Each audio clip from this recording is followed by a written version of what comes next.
हरे Krishna everyone, Radhe Radhe. Start करते हैं हमारी क्लिनजिंग। हरे कृष्णा एवरीवन, हर हर महादेव। जय श्री शंभू, जय माँ भगवती, जय गजा।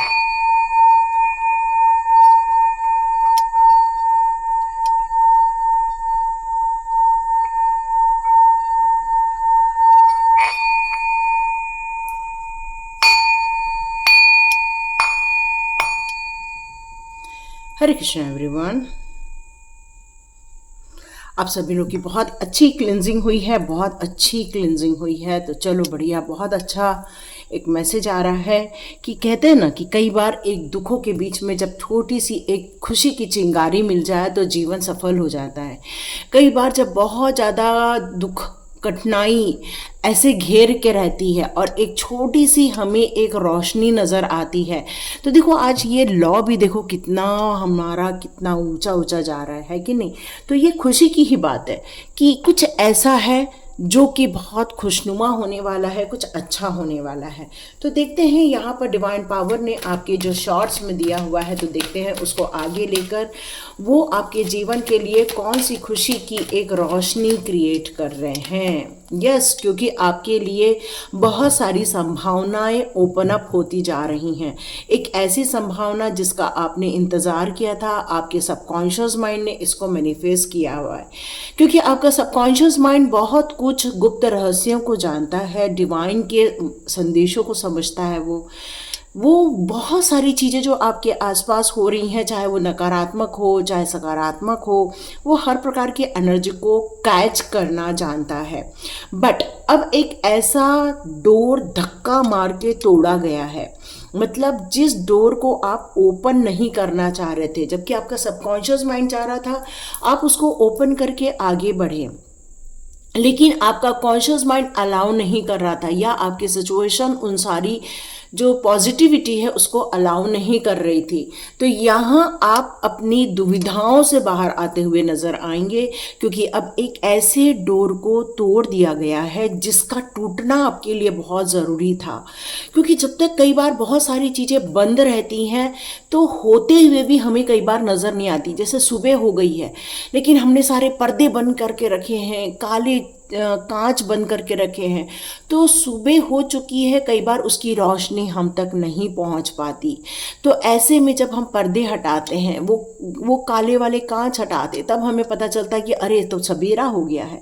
बस वैसा ही आपके साथ कुछ होने जा रहा है, क्योंकि कुछ ऐसी अद्भुत चीज़ें हैं जिसका ओपन अप होना आपके लिए ज़रूरी था। आपके कॉन्शियसली एक्टिवेट होना, आपके कॉन्शियसली अवेयरनेस का होना बहुत ज़रूरी था, क्योंकि कुछ पॉसिबिलिटीज़ हैं जो आपके लिए, या कुछ संभावना है जो आपके लिए डिवाइन के द्वारा यहाँ पर दी जा रही है। तो देखते हैं ऐसी कौन सी संभावना है जो डिवाइन के द्वारा आपके लिए दी जा रही है। ओ माय गॉड, आप एक हीलर बनने जा रहे हो, आप एक मैजिशियन बनने जा रहे हो, आप एक बहुत ताकतवर इंसान बनने जा रहे हो, आप एक ऐसे इंसान बनने जा रहे हो जो नॉर्मल लोग नहीं होते हैं। क्योंकि ये जो शिव्य शक्तियाँ हैं, ये दिव्य जो ऊर्जाएं हैं, मतलब आपके हाथ में एक पावर आने को है। ओके, तो आप में से बहुत सारे लोग हीलर होंगे, या आप लोगों ने, बहुत सारे लोगों ने मेरा रेकी ग्रुप ज्वाइन किया है जो आज रात को 8 बजे होने वाला है। बिल्कुल, तो यस, आप एक बहुत बड़े हीलर बनने वाले हो, क्योंकि आपने अपने आप को चुना है, क्योंकि यह आपने मैनिफेस्ट किया है, डिवाइन से चाहा था आपने कि एक जन्म में आपको हीलर भी बनना है। इसलिए आपने बहुत सारी तप तपस्या की थी, और उस जन्म में आपका वो सपना पूरा नहीं हो पाया था, लेकिन हाँ, आपकी साधना काफ़ी अच्छी हुई थी। बट कुछ कार्मिक सिचुएशन होने के कारण आप अभी तक उन सारे उलझनों में पड़े हुए थे, लेकिन बहुत जल्दी उन उलझनों से आप बाहर आएंगे, क्योंकि आपने पेशेंसली इस वक्त का इंतज़ार किया था। आपने इंतज़ार किया था कि ये सारी सिचुएशन धीरे धीरे चेंज हो ही जाएगी, लेकिन अब मैं उन चीज़ों को अट्रैक्ट करूं जो डिवाइनली आपने रिक्वायर रखी थी डिवाइन के पास। यस, इसीलिए ये खिड़की को तोड़कर आपके लिए वो अपॉर्चुनिटी दी गई है, क्योंकि टैरो में ये फर्स्ट टाइम है कि रेकी की भी चीज़ें आपको दी जा रही हैं और आप पेशेंसली आप अपने आप को प्रिपेयर कर रहे हैं, मेंटली प्रिपेयर कर रहे हैं कि बस अब हम इस मार्ग पर भी चलें। और आप कहेंगे कि क्या मुझे सक्सेस मिलेगी, तो यस, बिल्कुल सक्सेस मिलेगी, नेम फेम मिलेगा। आप में से बहुत सारे लोग यदि गवर्नमेंट जॉब के लिए यहाँ पर देख रहे हैं तो यस, आप लोगों के लिए ये आंसर यस में आ रहा है। आप में से बहुत सारे लोग ये हीलर बनना चाहते हैं तो उसके लिए आंसर यस में आ रहा है। आप लोग किसी एक दिव्य ऊर्जा के साथ जुड़ना चाहते हैं, आपने बहुत इंतजार किया, तो यस, उनकी मुलाकात आपसे होती हुई नजर आएगी। यस, आप बोलोगे हम एंजल्स नंबर तो बहुत देखते हैं बट एंजल्स से नहीं मिले, तो यस, अब ये सिचुएशन भी आपकी धीरे धीरे चेंज होती हुई नजर आएगी, क्योंकि हम रेकी में आपको एंजेलिक सिचुएशन भी दिखाएंगे, एंजेलिक महत्व भी बताएंगे। यस, बिल्कुल, यहाँ पर हो सकता है कि आपका जो क्राउन चक्र है वो ओपन अप हुआ है, जिसके कारण ब्रह्मांडीय ऊर्जा से आपका एक सरोकार हुआ है, ब्रह्मांड से अभी आपका एक मिलन हुआ है, क्योंकि आपने ये डिवाइनली आपने अपने लिए रिक्वायरमेंट रखी थी। कई बार आप सोचते हैं कि क्या सच में ये मेरा मार्ग है, क्या सच में मैं दोनों के बीच में अपना बैलेंस बनाकर चल सकती हूँ या चल सकता हूँ, क्या मुझे सच में इसमें पेशेंस है इस कार्य को लेकर। तो आप अभी भी अपने डिसीजन को लेकर इनडिसाइड है और इसीलिए ये डोर तोड़ के आपको दिया गया है, क्योंकि डिसाइड तो करना ही होगा, बैलेंस तो बनाना ही होगा। यस, ये तो कंफर्मेशन है। डियर, आपका कुछ दिल टूटा हुआ है, मे बी रिलेशनशिप में आपने या तो बहुत धोखे खाए हैं या रिलेशनशिप को लेकर आपको कोई खास अच्छे अनुभव नहीं आए हैं।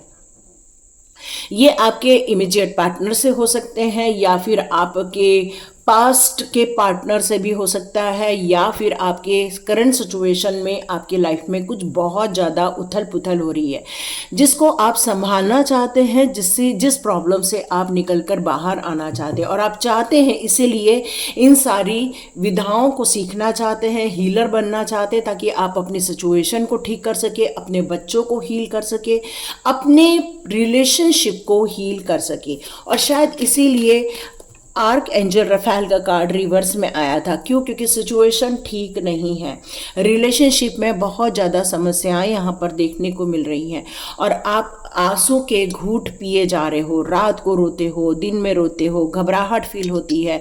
आपको ऐसा लगता है कि मैं क्या ये सारी चीज़ों को ठीक कर सकती हूँ, क्या मैं इन सारे सिचुएशन को अपने परिवार को संभाल सकती हूँ, या फिर जो मेरा दिल टूट गया है अब मेरा किसी पर विश्वास ही नहीं रहा, क्योंकि आपका विश्वास रियली बहुत ज़्यादा तोड़ दिया गया है, जिसके कारण आपका विश्वास बहुत ज़्यादा यहाँ हिला हुआ है, आप आंसू रो रहे हैं।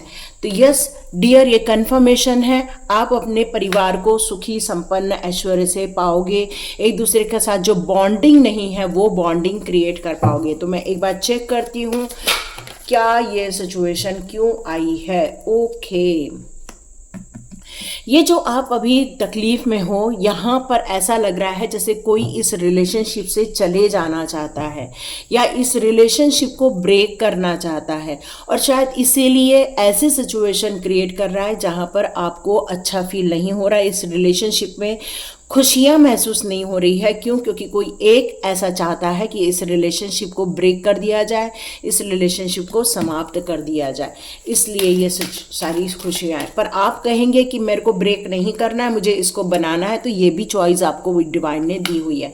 पर मैं देखती हूँ इसके लिए कोई तीसरा पार्टी तो नहीं है, इसके लिए पार्टी है पैसा। यहाँ पैसे को लेकर कुछ तो भी ऐसी चीज़ें चल रही हैं, या तो कोई थर्ड पार्टी मिल गई है जिसके पास पैसा इसलिए वो वॉकिंग अवे करना चाह रहे हैं, या पैसे को लेकर कोई ऐसी चीज़ें निकल कर आ रही हैं जिसके कारण ये सारी सिचुएशन दिख रही है मुझे। लेकिन हाँ, जो लोग इस परिवार को ठीक करना चाहते हैं उसके लिए ये अच्छा समय है। परिवार को एक किया जा सकता है, परिवार में बॉन्डिंग क्रिएट की जा सकती है, परिवार में खुशियाँ क्रिएट की जा सकती है। आपस में एक कहते हैं ना, एक ऐसी कम्युनिटी बनाना जहाँ पर खुशियाँ आए, एक ऐसी कम्युनिटी बनाना जहाँ पर एक दूसरे के भावनाओं को समझे, एक दूसरे के महत्व को समझे। और जब इमोशनली हम भावनाएं और इन सारी चीज़ों को समझते हैं तो नो डाउट हमारे जीवन में खुशियाँ आती ही आती हैं। और यहाँ मुझे ऐसा लग रहा है कि जैसे आप इंटरनेट में कोई चीज़ सीख रहे हो या समझ रहे हो, लेकिन आप मुझसे कह रहे हो अभी भी मैं बंधन में हूँ, अभी भी मुझे वो आज़ादी नहीं मिल रही है। तो डियर, यहाँ पर मुझे ये मैसेज आ रहा है कि बहुत जल्दी सिचुएशन ठीक हो जाएगी। आप पॉजिटिव माइंडसेट के साथ आगे बढ़िएगा। तो चलो देख लेते हैं। यहाँ पर आपके लिए आज है एकादशी। ओके, एकादशी के आप सभी लोगों को बहुत सारी शुभकामनाएं। एकादशी आप लोगों की सारी इच्छाएं मनोरथ पूरी करे। तो हम कान्हा जी के ही कार्ड लेंगे। कान्हा जी यहाँ आपको क्या बताना चाहते हैं? कान्हा जी चाहते हैं कि आपकी पारिवारिक बॉन्डिंग का सबसे बड़ा कारण है एक दूसरे को वक्त न देना। तो यहाँ कान्हा जी आपको ये बताना चाहते हैं कि प्लीज़ एक दूसरे के साथ वक्त दीजिए, एक दूसरे के साथ बातें कीजिए, एक दूसरे के साथ टाइम स्पेंड कीजिए, बच्चों के साथ टाइम स्पेंड कीजिए। यदि कोई टीवी देख रहा है, यदि कोई कहीं और बिजी हो रहा है, इसका मतलब ये है कि लोगों को एक दूसरे के पास वक्त देने के लिए वक्त ही नहीं है। तो विश्वास कीजिए, क्योंकि यदि आपका ईश्वर पर विश्वास है तो ईश्वरीय संदेशों पर भी विश्वास होना ही चाहिए, क्योंकि ये विश्वास आपकी पेनफुल सिचुएशन से आपको बाहर निकाल देगा। आपके जीवन में जो डिफ़िकल्टीज़ है या जो आप फेस कर रहे हो इस समय, उससे बाहर आ जाएंगे। हो सकता है आपके जीवन में यदि ये सारी चीज़ें चल रही हैं, उसका मेन कारण ईगो है। किसी को यहाँ बहुत बड़ा ईगो है अपने आप को लेकर, अपने ज्ञान को लेकर, अपनी सोच को लेकर। जब इंसान ईगो में रहता है तो वो सेल्फ सेंटर्ड होकर रह जाता है। सिर्फ मेरा फ़ायदा, मेरी ग्रोथ, मेरा मनी को लेकर ग्रोथ, सब कुछ वो इंसान यही चीज़ सोचने लग जाता है। और जब वो इंसान ईगो में आ जाता है तो वो कितना भी पढ़ा लिखा हो, कितना भी ज्ञानी हो, वो इंसान गलत रास्ते पर चलता है। तो यहाँ अपने ईगो से बाहर आना होगा। यस, यहाँ कई बार डिवाइन आपकी परीक्षाएं लेते हैं, तो परीक्षा में पास होना है। इसका मतलब ही है, यदि डिवाइन आपको कह रहे हैं कि यदि इस कार्य को आपने चुना है, हीलर के वर्क को आपको चुना गया है, तो आपको उस पर वर्क करना ही होगा। लॉ ऑफ कर्मा यहाँ बहुत वर्क करता है। कान्हा जी ये बता रहे हैं कि जो आप कर रहे हो वही पे ऑफ होगा। आप यदि बहुत ज़्यादा ईगो में रहेंगे तो ईगो मिलता जाएगा, विश्वास के इसमें रहोगे तो पेन रिलीज हो जाएगा। परिवार के साथ एक बॉन्डिंग टाइम स्पेंड करोगे तो परिवार में एकता आ जाएगी। आपको कुछ दान धर्म करना है तो बिल्कुल दान धर्म कीजिए। लॉ ऑफ कर्मा हमेशा आपको देख रहा है। मतलब आप यदि किसी को कमिटमेंट कर रहे हैं और उस पर काम नहीं कर रहे हैं तो ये आपका लॉ ऑफ कर्मा हो जाता है। तो यहाँ डिवाइन आपको यहाँ पर यही कहना चाहता है कि हम्बल होकर आगे बढ़िए, बिना गुस्से से आगे बढ़िए। अपनी सिचुएशन ऐसे रखिए कि आपके छत्र छाया में बहुत सारे लोग अपने आप को सुरक्षित महसूस करें। एक फ्रस्ट्रेशन वाला जीने वाला कभी किसी को न सुरक्षा दे सकता है, नहीं किसी को सहारा दे सकता है। तो इंसान को हमेशा हम्बल होकर रहना चाहिए। जो उसके पास है उसको बांटकर लोगों को एक फ्रेश बिगनिंग के लिए उसको उत्साहित करना चाहिए, मोटिवेट करना चाहिए। खुद यदि इंसान दुखी रहेगा, गुस्से में रहेगा, फ्रस्ट्रेट रहेगा, तो वो इंसान दूसरे को वही देगा जो उसके पास है। तो यहाँ कान्हा जी आपको ये क्लियर बताना चाहते हैं कि हम्बल बनिए, ब्लेसिंग्स आपके साथ हैं। तो ये थी रीडिंग। देखिए किस किस के साथ रेजोनेट होती है, किस किस को ये सारे उपाय या गाइडेंस अच्छे लगते हैं। तो हरे कृष्णा एवरीवन, लाइक कीजिए, शेयर कीजिए, सब्सक्राइब कीजिए।